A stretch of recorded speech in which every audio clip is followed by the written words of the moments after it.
What comes into our minds when we think about God is the most important thing about us. We can never know who or what we are till we know at least something of what God is. It is doubtful whether God can bless a man greatly until he has hurt him deeply.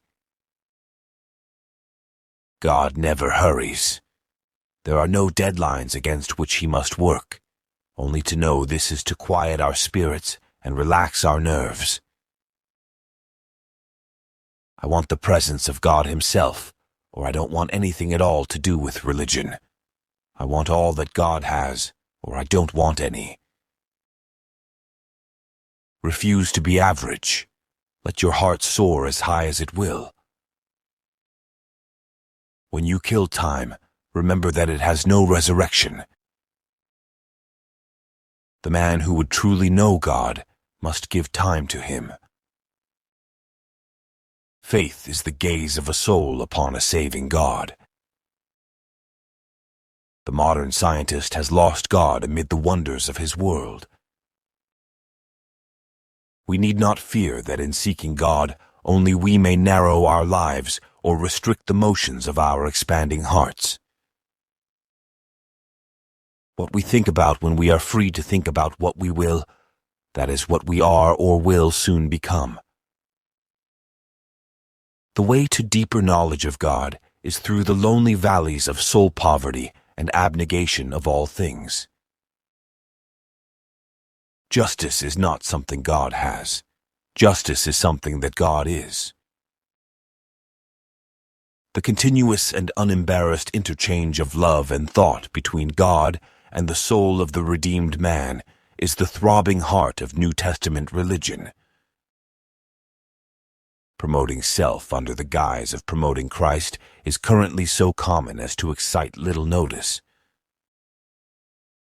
I want deliberately to encourage this mighty longing after God.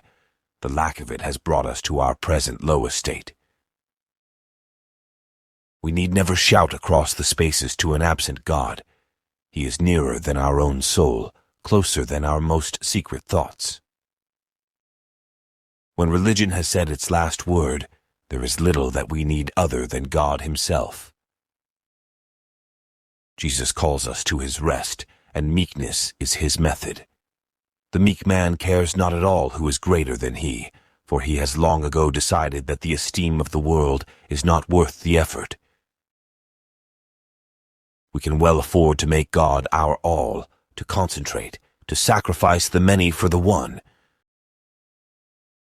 To have found God and still to pursue him is the soul's paradox of love. It is important that we get still to wait on God, and it is best that we get alone, preferably without Bible outspread before us. Then if we will, we may draw near to God and begin to hear him speak to us in our hearts. If we would indeed know God in growing intimacy, we must go this way of renunciation. God is a person, and in the deep of his mighty nature, he thinks, wills, enjoys, feels, loves, desires, and suffers as any other person may.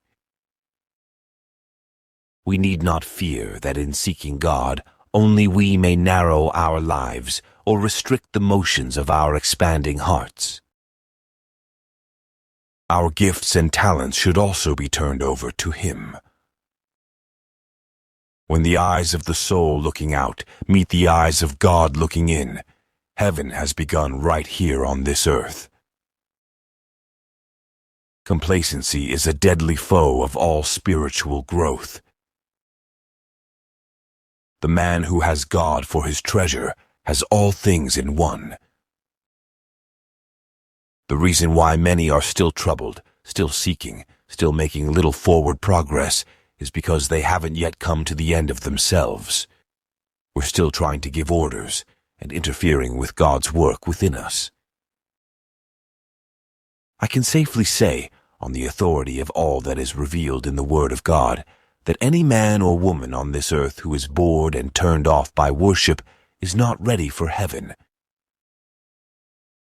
100 religious persons knit into a unity by careful organization do not constitute a church any more than 11 dead men make a football team. Any faith that must be supported by the evidence of the senses is not real faith. We need never shout across the spaces to an absent God. He is nearer than our own soul, closer than our most secret thoughts. True faith rests upon the character of God and asks no further proof than the moral perfections of the one who cannot lie. We might be wise to follow the insight of the enraptured heart rather than the more cautious reasoning of the theological mind.